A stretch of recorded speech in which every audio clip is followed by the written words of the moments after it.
Hi everyone, I'm Nisha. I am a vocal coach from Singapore and I have been doing this for 4 years now. Doesn't seem like a very long time, but with all the different experiences and the different conversations and people that I've met, it's been so great. I'm so happy to be able to do what I get to do. So I started singing and songwriting at the age of 11. Back in secondary school, I was going through quite a dark time. I needed an outlet for what I was going through, and at the time it was music for me. I had this teacher, she was my music teacher, and she really believed in me. I mean, if she's ever watching this, like, thank you, because you're the one who believed in me and made me feel like I was capable of something that I didn't know I was capable of, and it was singing. So she signed me up for a whole bunch of stuff. She signed me up for anything that could require me to sing. She signed me up for it, and it was so scary because there were moments where I needed to be in front of people who I didn't know and perform a song, right? I needed to be in front of people who I didn't know and like sing a song that I would write. And I obviously didn't expect everything that came with it, because definitely there's a lot of pressure that's put on you, and there's like, oh, you know, all these people who sound better than you. My voice when I was a teenager was not good. Like, I did not have a good voice. And it was really difficult to see other people thriving in something that I thought I would thrive in, but I wasn't at that point. But I think really it's amazing that this teacher of mine believed in me, and that spurred me on, because I remember sitting in this auditorium, and these people from like further studies, like universities or polytechnics or whatever, you know, those residing in Singapore, basically higher education, they would come to the secondary school that I was in, and they would talk all about what can you expect next in your higher education.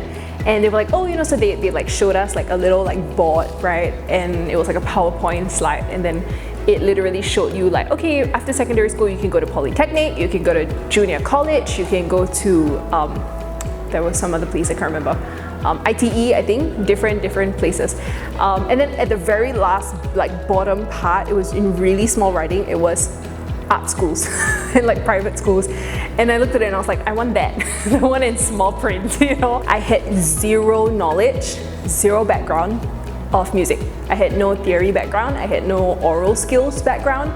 So I didn't have any listening skills, didn't have any writing skills, nothing. I just went there. I literally sang a Justin Bieber song for my audition. Like, how embarrassing is that? And yeah, so I went for the audition, and you know, it's crazy because I remember I was sitting for one of the tests before the auditions, and there was this guy singing in front of me. At the time I didn't know who he was, and then I realized later that, oh, he was a classmate of mine. And he had a really big cross on his shirt, at the back of his shirt, and I looked up and I was like, I can do this. Like, okay, I got this, you know, like God's with me. And it wasn't my whole life that I knew God. I met God when I was 14, and it was really because of the difficult times and the hard seasons that I was going through back in secondary school. And that was when I realized that there was no way out, right? I tried singing, I tried songwriting, I tried therapy, I tried counseling, I tried everything, but nothing seemed to work. And then I met Jesus, and definitely wasn't like, woo, definitely like immediately uphill from there, right? Because I mean, for those of you who are believers, you know that life is really filled with ups and downs, but then we know ultimately that God is good and He does everything for our good. Yeah, and so anyway, going back to LaSalle, it was really a crazy 3 years. It was filled with so much doubt, so much anxiety, so much insecurity, so much fear of others, fear of men, fear of the people around me, because like before, everyone still seemed better than me. So when I got in, I was like, how did I get in? You know, like, how and why did I get in? Because everybody else is so much better. They are established to some extent, and not just like in the industry, but also like they're going out to do gigs, or they're really good singers, or they've put music out, or they're songwriting really well, and like it was so overwhelming. It didn't change until I met my mentor in LaSalle, and her name is Elame Fernandez. She really helped me with my confidence. When I went into like class the first time, I'd be like, okay, like I'm gonna like do this now. Like I would talk so softly, and she would be like, speak up. She would be like, literally, she would be like, speak up. Like, I need to hear you. And she'd be like, sing louder, you know? And I'm like, oh, okay. You know, and she's like this really like great jazz singer, you know, and she's like really big with her vocals, and wow. And I'm just like, I want to be like you, you know, like you're so amazing. And it was in LaSalle that I figured out my love and my desire to pursue gospel music. And of course, comes along a lot of backlash with it, and a lot of people putting you down because you're called like the Christian girl, you're called like the good girl, you're called like all those different things, right? And it was difficult to hear those things and to hear those comments, because I mean, you don't really want to be known for that, right? And it took people a long time, and it took me a long time to find a good group of friends who would really support me and my vision for my life and my vision for the genre I was passionate about. And it took me a long time to find people who really get me and who would play the kind of music that I was passionate about and support me through the music as well. And I started to write music, and I released gospel music as well, with really great producers. And that opportunity came about later when I started work. And yeah, so it was a really crazy time at LaSalle, but all in all, it was an amazing time. And I mean, that was one of the times in my life that really honed me to do what I'm able to do now. It was really a time that was needful. It was a time that I thoroughly enjoyed. I met a lot of great people that I still keep in contact today with, and they have a great influence over my lives, and I am so grateful for them and love them so much. Every year was another year for me to showcase what I was passionate about and what I was working on in terms of my repertoire and in terms of my genre of music. And every end of the year in LaSalle, there would be a recital, and I would choose to center the entire recital around Jesus, and in ways that I would use secular songs to just bring out the gospel and to bring out like the word to the people, and to the lecturers also, you know. And it was so fun because gospel music, if some of y'all know how it sounds like and listen to it, right, is so much instrumentation, it's so much vocals. I had backing vocalists, I had instrumentalists, I had like many people involved, and it was so fun, it was so good. And I'm so glad that there were even people who came up to me and said, like, believers in the audience that said like, I felt the Holy Spirit. And I was like, that's all I wanted, you know. Like, I don't care if the performance was like 100% perfect, but what I wanted was for people to feel a connection, for people to feel blessed by it. So after LaSalle, I was like, what's next? I freelanced for about 6 months to a year, doing different like freelance jobs and part-time jobs, doing like music and movement for kids. And then I did a lot of like speech and drama sessions for kids. I worked with kids a lot for like those few months. And then I was looking for a full-time job, and finally I landed on this company, and they're called the Vocal Studio Singapore. And some of you who know me from there, you know, would know that they are a really great company. I went for the interview/audition, and it was really great. My boss was so understanding, and she was so passionate about the fact that I might not have the skills, but she wants to grow me. Yeah, and I might not have the expertise to be a vocal coach then, but she wants to train me, and that meant so much to me. So of course I didn't start out immediately teaching. When I started out in that company, I started out as an admin and marketing person, which I was definitely not good at a marketing person. Admin was my forte. Like, I am super meticulous, so admin was really like my wow. I'd be like in the zone, you know, all the time. And I did it through COVID as well. Like, I handled all the administration for the company, plus teach students online, plus teach an international school of students and kids online as well. That was a huge integration as well, and I was doing all that at the same time, plus doing some marketing work. And it was just, I think that few years of doing so much in such a short period of time really grew me, like really accelerated my skills as well to be able to be where I am today. And I'm so grateful for the company that I was in, because if it wasn't for the company that I was in,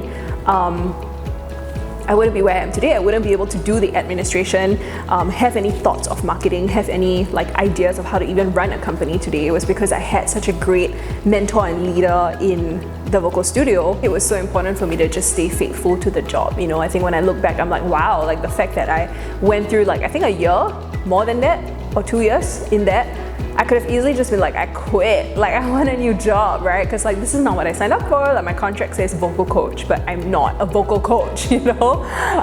But it also took a lot of time for me to train, and it took a lot of time for me to understand the needs of the role. Yeah, and I think it's very important not to rush the process in anything that you do, because then you come out of it being excellent at it and not just being like, you don't just like wing it, you know, and you don't want to do that when you're dealing with like people's emotions and people's lives. One day there was a student who I was teaching for like 2 years, maybe 3, and she came in and then she was like, hey, you know, like, you know, we talk about God all the time. We talk about church and we talk about, you know, worship leading. Have you ever considered being a part of this place called Awakened Generation? And I was like, what's that? You know, I never thought that ministry was something that I could do outside the 4 walls of the church. And for so long in my life, I thought that ministry was just contained by the church that I was in. But Awakened Generation has truly changed my life. They've truly blessed me in ways that it's beyond imagination. I experienced God in ways that I have never experienced before there. I experienced healing, I experienced breakthroughs, I experienced ups and downs, I experienced so many great friendships, so many lessons learned as well from the experience in the direction which I want to take in life next. Many years ago, there was this friend who told me, you know, back in LaSalle days, she said,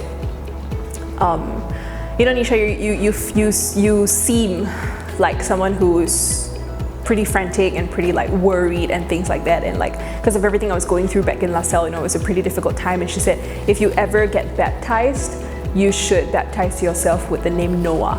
And I was like, okay, yeah, sure. And I have this like understanding of what Noah means and everything. It means rest and everything, right? And I was like, okay, sure. And I baptized myself as Nisha Noach Mahtani, and I didn't think anything would come out of it, right? I was just like, it's just my name, you know, like I'm just baptizing myself as an act of faith and, you know, just acknowledgement of my faith. And then a couple of years later, here I am, and God's like, I want you to open your own business. And there was so many points in my life now when I look back, whether is it joining LaSalle, or it was joining the vocal studio, it was quitting the vocal studio, starting my own company, joining Awakened Generation, that it was acts of obedience. And it was moments where I had to just move in that direction that God is calling me to. And it was so scary in every moment. It was so scary, but it was so worth it. And it has been worth it ever since. And God said, open a company, was thinking of a name, and God said, Noah, right? A place of rest. He wants it to be a place of rest where people come and they not only experience being able to hone their gifts, but they also experience God's rest and God's true delight in them. And till today, you know, from the moment I started Noach Sanctuary, and the people who have been involved to create the logo, to you know, just market the place, just everything, right? There's been so much that's been put into the company that I'm so grateful for. I have like no words to describe everyone who has been involved in everything that we've done. But till today, you know, we have so many students coming in who are worship leaders, churches who we partner with, churches who we collaborate with, who I get the privilege to train their worship teams, and I get the privilege to really just walk the journey with so many of the worship leaders who not only go through difficulties in terms of their gifts, right, but also go through difficulties in terms of their personalities, in terms of what they struggle in emotionally when they get up on a platform, how they feel. And there's so much more than just singing.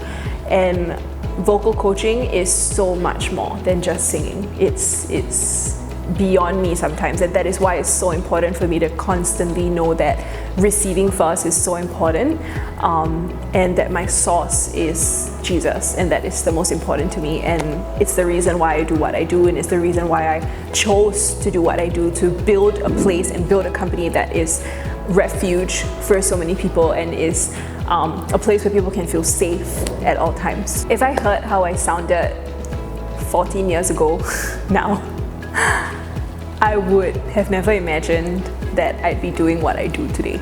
I would have never thought that I'd ever teach someone to sing, let alone sing professionally to any extent. Noach Sanctuary has been a huge blessing to me, and I believe for so many others as well who have walked in and out. And I am so grateful for what we've done in all the events, all the retreats and everything that are also upcoming, and we're so excited to continue to host.